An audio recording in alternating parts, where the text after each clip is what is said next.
everyone, it is the Charming Giraffe, and it has been way too long since we've done a how do they dry video. So this will be part 1 of 2. I'll post this one today, and then you'll post part 2 tomorrow, just to get us all caught up. I think I have found all the paintings that we have done this year that you haven't already seen in either a previous how do they dry video or in a previous sealer video, because some of the ones that were in the sealer videos were ones we'd done, so I wasn't going to show those again. I will link all those videos in the in the description, so that if you did miss it, you can go back and check those out.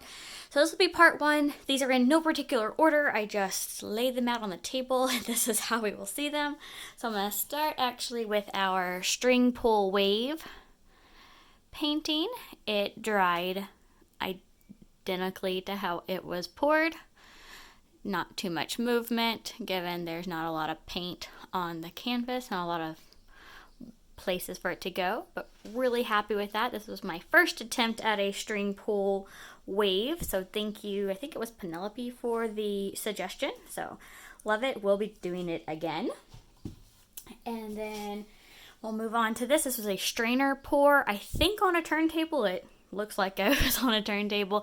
I think this was a viewer request from Tina, I think.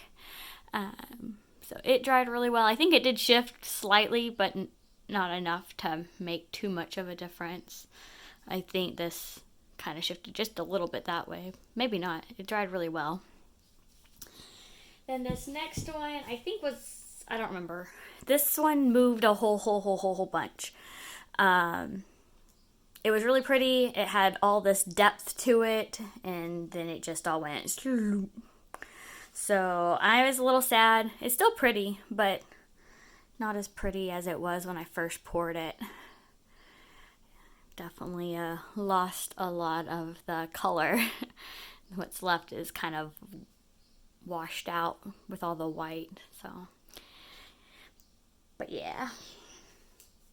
And then next will be 2 Dutch pours. I did back to back because I didn't read the viewer request properly. I did this one first. It is with silver, gold, and copper with a white background. They actually wanted a black background. The colors are really cool how they layer. I really like that. I think I want to do this again just without the silver. I think it would look really cool. And then we've got a flip cup that used purple, magenta, green, and bronze, I think was what this one was. Turned out really well. I'm excited to seal it to see how the colors will pop again. And then this one was a ribbon pour. Little bitty tight ribbons here.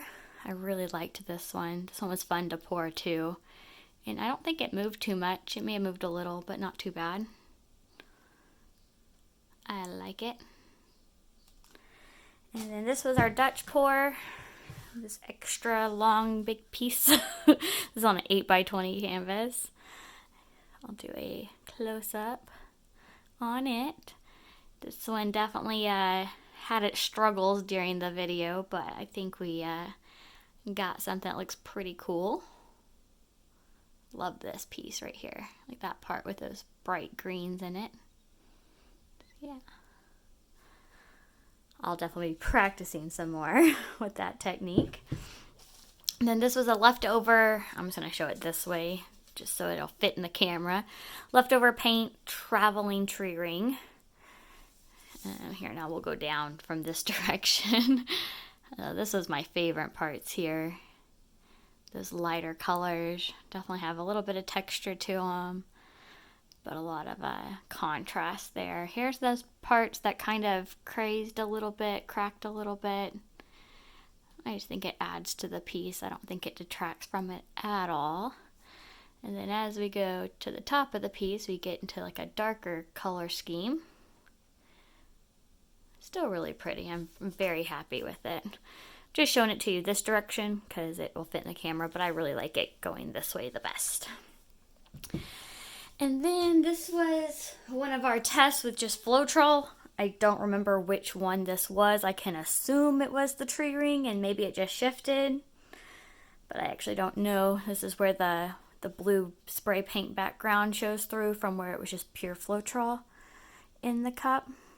This wasn't. This had to have been a flip cup because the tree ring was on a panel. This was on a stretched canvas. So this was a flip cup, I guess, if I may remember correctly. I'm not a fan of this technique. It still's pretty and it dried okay, but not my favorite. Sorry, I don't know why. There we go. The camera went all yellow for a second. But yeah, that's how this one dried. And then, oh yeah, that's how maybe this came together here. I actually don't, I know what this one was, and this one I didn't have prepped, so I'll have to get rid of all the skins that are dried to the bottom of the canvas. But this was the other one in the flip cup video where I just did it without pure floetrol, just with the regular paints, dried dark as normal. And then here are those white cells that I liked. Really like this section with all the greens and blues. Some more white cells. It was unlevel and it shifted that way, as you can see those motions there. And then some of that magenta color. So let me know what you think of all of these pieces in the comments below. And then stay tuned tomorrow for part 2, where we'll show the rest of the paintings I found. And if you recall one that you don't see in either of these videos, let me know. I will locate it and do it in a future How Do They Dry video. Thank you for watching. Don't forget to subscribe, like, and share. And it makes you happy.